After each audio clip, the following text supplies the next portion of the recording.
नमस्कार दोस्तों, स्वागत है आपका मेरे यूट्यूब चैनल पर। मैं आज आपके लिए फिर से लाई हूँ कंप्यूटर के कुछ क्वेश्चंस जो आपके एग्जाम के लिए इंपॉर्टेंट हो सकते हैं। तो चलिए शुरू करते हैं। पहला क्वेश्चन है, निम्नलिखित कथनों पर विचार कीजिए। कौन कौन से कथन है? बायोस एक फर्मवेयर है। बायोस जो है बेसिक इनपुट आउटपुट सिस्टम, एक फर्मवेयर है। दूसरा कदम है, पोस्ट का निष्पादन ऑपरेटिंग सिस्टम लोड होने के बाद होता है। पोस्ट का निष्पादन, तो कौन सा कथन है इसमें? आपके केवल वन सही। कौन सही है कि बायोस एक फर्मवेयर है? क्यों सही है?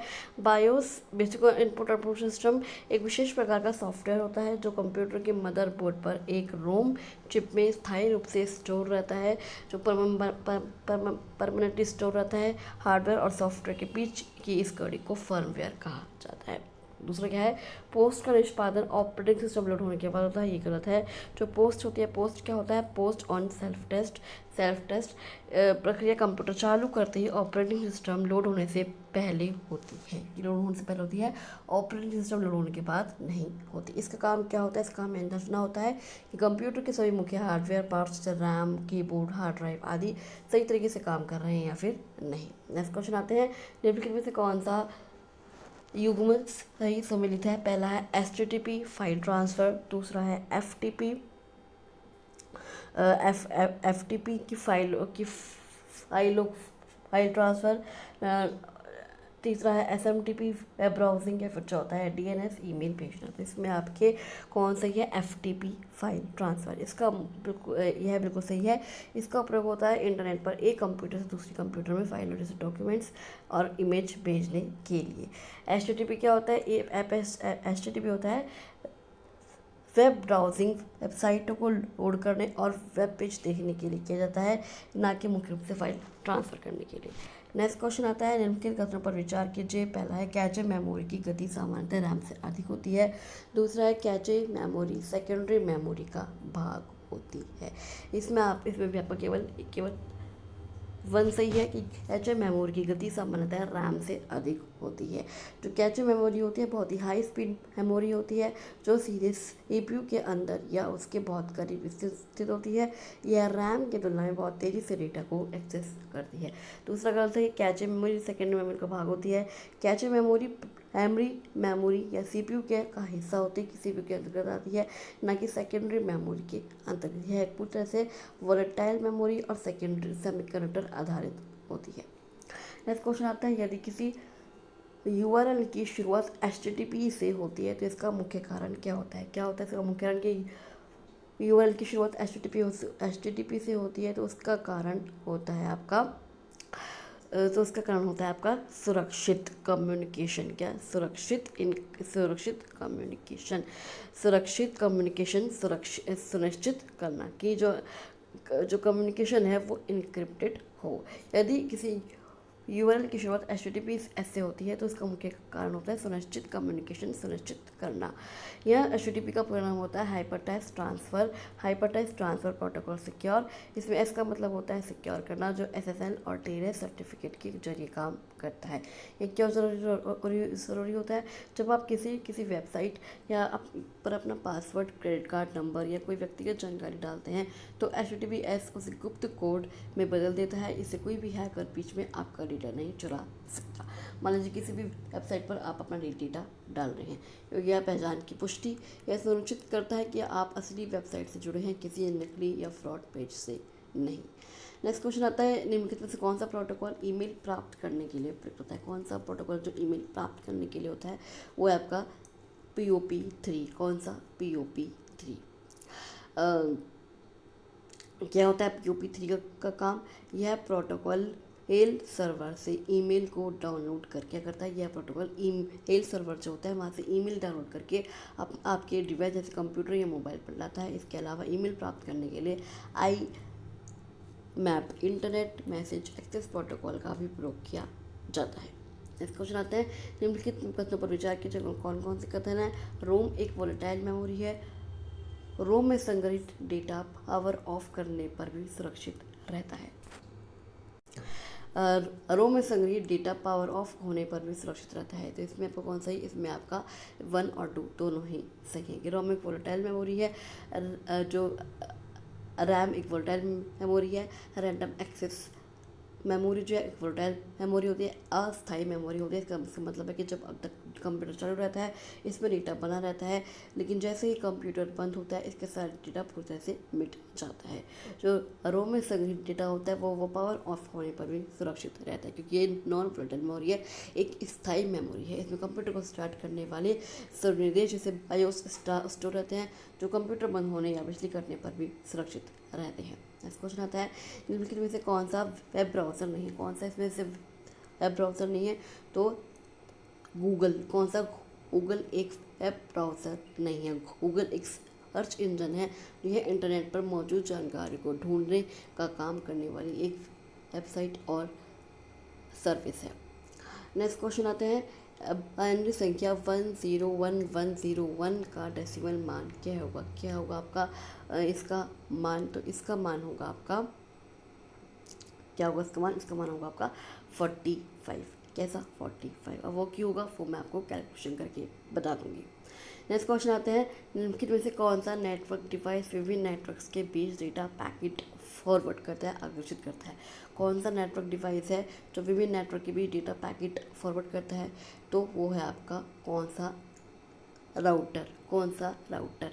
विभिन्न नेटवर्क्स के बीच, अलग अलग नेटवर्क्स के बीच डेटा पैकेट को अग्रेषित करना, फॉरवर्ड और रूट करने का काम जो है राउटर करता है। क्या करता है राउटर? ये एक स्मार्ट डिवाइस है जो दो या दो से अधिक अलग अलग नेटवर्क, जैसे आपके घर के लोकल नेटवर्क और बाहरी इंटरनेट को आपस में जोड़ता है। यह डेटा पैकेट के आईपी एड्रेस को देखकर सबसे छोटा और सही रास्ता चुनता है और डेटा को आगे भेजता है।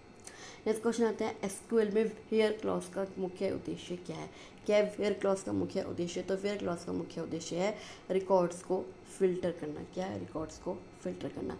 जब आप किसी टेबल से डेटा निकालते हैं, अपडेट करते हैं या फिर डिलीट करना चाहते हैं, तो आप सभी डेटा के बजाय केवल किसी खास कंडीशन को पूरा करने के लिए रिकॉर्ड्स पर ही काम करना चाहते हैं, तब वेयर क्लॉज का प्रयोग किया जाता है। मतलब ये नहीं कि एक एक डेटा को डिलीट करो कि डेटा को फिल्टर करो, केवल वेयर क्लॉज का प्रयोग कर दो।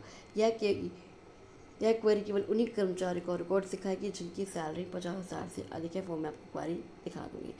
नेक्स्ट क्वेश्चन आते हैं, निम्नलिखित कथनों पर विचार कीजिए कौन कौन से कथन है। वायरस को सक्रिय होने के लिए होस्ट फाइल की आवश्यकता होती है। जो वायरस होता है अगर सक्रिय करना है तो होस्ट फाइल की आवश्यकता होती है, या फिर फॉर्म बिना होस्ट फाइल के भी स्वयं फैल सकता है। कौन सा? वर्म। तो इसमें आपके दोनों ही कथन सत्य हैं। कंप्यूटर वायरस एक ऐसा हानिकारक प्रोग्राम है जो किसी वैध फाइल या प्रोग्राम से जुड़कर रहता है। यह तब तक सक्रिय निष्पादित नहीं होता जब तक कि यूज़र उस फाइल को खोलता या रन नहीं करता। जिस फाइल के अंदर वायरस है, तो अगर वो फाइल हम नहीं खोलते तब तक वो वायरस सक्रिय नहीं होता। नेक्स्ट है, वर्म बिना होस्ट फाइल के भी स्वयं फैल सकता है। जो वर्म है, वर्म वायरस को इस मामले से अलग होता है। इसे फैलने के लिए किसी होस्ट फाइल या इंसानी मदद की ज़रूरत नहीं पड़ती। ये एक स्टैंड अलोन स्वतंत्र प्रोग्राम होता है जो नेटवर्क की कमियों का फ़ायदा उठाकर खुद की कॉपियाँ बनाता है और एक कंप्यूटर से दूसरे कंप्यूटर में अपने आप फैल जाता है। नेक्स्ट क्वेश्चन आता है, IPv4 एड्रेस की लंबाई कितनी होती है? किसकी? कौन से एड्रेस की? IPv4 एड्रेस की। तो होती है 32 बिट। कितनी? 32 बिट। 32 बिट के इस एड्रेस को 8 बिट के 4 भागों में बांटा जाता है, जिन्हें ऑक्टेट कहा जाता है। इन्हें लिखते समय इन्हें डॉट से अलग किया जाता है। जो IPv6 होता है इंटरनेट पर डिवाइसेस की संख्या बहुत तेज़ी से बढ़ने के कारण IPv6 का भी प्रयोग किया जाता है। अब जिसकी लंबाई आपकी 128 बिट होती है। नेक्स्ट क्वेश्चन आता है, निम्नलिखित कथनों पर विचार कीजिए कौन कौन से कथन है। DNS का कार्य डोमेन नेम को IP एड्रेस में परिवर्तित करना है। क्या है DNS का कार्य? डोमेन नेम को IP एड्रेस में बदलना। और दूसरा है DHCP का कार्य नेटवर्क्स में IP एड्रेस होता है आमंत्रित करना है। DHCP का कार्य तो कौन सा ही सही है? इसमें आपके एक और दोनों ही सही हैं। जो DNS का कार्य है वो डोमेन नेम को IP एड्रेस में परिवर्तित करना है। जी हाँ, इंटरनेट की फ़ोन बुक की तरह काम करता है ये DNS। जब आप वेब ब्राउज़र में किसी वेबसाइट का नाम लिखते हैं, जैसे मान लीजिए www.google.com, तो DNS उसे उसी कंप्यूटर सर्वर के साथ समझने योग्य न्यूमेरिकल IP एड्रेस जैसे 142.250.190.46 में बदल देता है। DHCP का नेटवर्क में IP एड्रेस होता है, हम मदद करना है। तो जी हाँ, DHCP का फुल फॉर्म क्या है? Dynamic host configuration protocol. क्या डायनेमिक होस्ट कॉन्फ़िगरेशन प्रोटोकॉल एक नेटवर्क प्रोटोकॉल है। इसका मुख्य काम है नेटवर्क से जुड़ने वाले सभी डिवाइसेस जैसे आपके मोबाइल लैपटॉप को अपने आप एक यूनिक आईपी एड्रेस और अन्य सेटिंग्स सौंपना है, जिससे नेटवर्क एडमिनिस्ट्रेटर को मैनुअल रूप से हर डिवाइस में आईपी नहीं डालना पड़ता। नेक्स्ट क्वेश्चन आता है निम्नलिखित में से कौन सा कथन सही है। पहला है ऑपरेटिंग सिस्टम के संबंध में सही है। पहला है कर्नल ऑपरेटिंग सिस्टम का मुख्य भाग होता है क्या, कर्नल। सेकेंड है कर्नल केवल यूज़र इंटरफेस का प्रबंधन करता है। थर्ड है कर्नल केवल एप्लीकेशन सॉफ्टवेयर का भाग होता है। और चौथा है कर्नल का मेमोरी मैनेजमेंट से कोई संबंध नहीं होता। तो इसमें आपकी कौन सही है, इसमें आपकी केवल ए सही है कि कर्नल ऑपरेटिंग सिस्टम का मुख्य भाग होता है। क्यों होता है, कर्नल को ऑपरेटिंग सिस्टम का मुख्य भाग या दिल या मस्तिष्क कहा जाता है। यह कंप्यूटर के बूट होते ही सबसे पहले मेमोरी में लोड होता है और कंप्यूटर बंद होने तक बैकग्राउंड में सक्रिय रहता है। इसका मुख्य काम होता है कंप्यूटर के हार्डवेयर और सॉफ्टवेयर के बीच एक मजबूती कड़ी बनाना। जो आपका सेकंड है वो गलत है। कौन सा, कर्नल केवल यूज़र इंटरफेस का प्रबंधन करता है। कर्नल केवल यूज़र इंटरफेस का प्रबंधन नहीं करता, बल्कि इसका मुख्य काम बैकग्राउंड के जटिल कार्यों जैसे हार्डवेयर मैनेजमेंट को संभालना है। यूज़र इंटरफेस को संभालने का काम आमतौर पर शेल या GUI का होता है। ग्राफिकल यूज़र इंटरफेस का होता है यूज़र इंटरफेस को संभालने का काम। थर्ड है कर्नल केवल एप्लीकेशन सॉफ्टवेयर का भाग होता है। तो जी नहीं, कर्नल किसी एप्लीकेशन सॉफ्टवेयर का हिस्सा नहीं होता, बल्कि यह खुद एक सिस्टम सॉफ्टवेयर का सबसे महत्वपूर्ण हिस्सा होता है, ऑपरेटिंग सिस्टम का सबसे महत्वपूर्ण हिस्सा होता है। फोर्थ है कर्नल का मेमोरी मैनेजमेंट से कोई संबंध नहीं होता। कर्नल का मेमोरी मैनेजमेंट से बहुत गहरा संबंध होता है। यह तय करता है कि किस प्रोग्राम को कितनी रैम मिलेगी और कब मिलेगी। नेक्स्ट क्वेश्चन आता है कथन पर विचार कीजिए। पहला कथन है फायरवॉल अनाधिकृत नेटवर्क एक्सेस को नियंत्रित करता है। क्या करता है, जो अनऑथोराइज नेटवर्क एक्सेस होता है उनको नियंत्रित करता है फायरवॉल। और दूसरा है एंटीवायरस प्रत्येक साइबर अटैक को रोक सकता है। तो इसमें आपकी केवल वन सही है कि जो फायरवॉल होता है वो अनऑथोराइज अनाधिकृत नेटवर्क एक्सेस को नियंत्रित करता है। फायरवॉल एक नेटवर्क सुरक्षा प्रणाली है जो आने वाले और जाने वाले नेटवर्क ट्रैफिक की निगरानी करता है। यह पहले से तय सुरक्षा नियमों के आधार पर अनाधिकृत अनऑथराइज्ड या संदिग्ध एक्सेस को रोकती है और सुरक्षित ट्रैफिक को आने देती है। एंटीवायरस प्रत्येक साइबर अटैक को रोक सकता है। तो जी नहीं, एंटीवायरस बहुत उपयोगी सॉफ्टवेयर, लेकिन यह प्रत्येक साइबर अटैक को नहीं रोक सकता, हर प्रकार के साइबर अटैक को नहीं रोक सकता।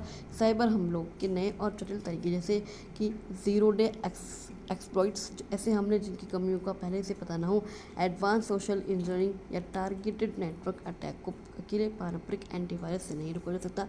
इसके लिए मल्टी लेयर सुरक्षा जैसे फायरवॉल, कड़े पासवर्ड्स और जागरूकता की आवश्यकता होती है।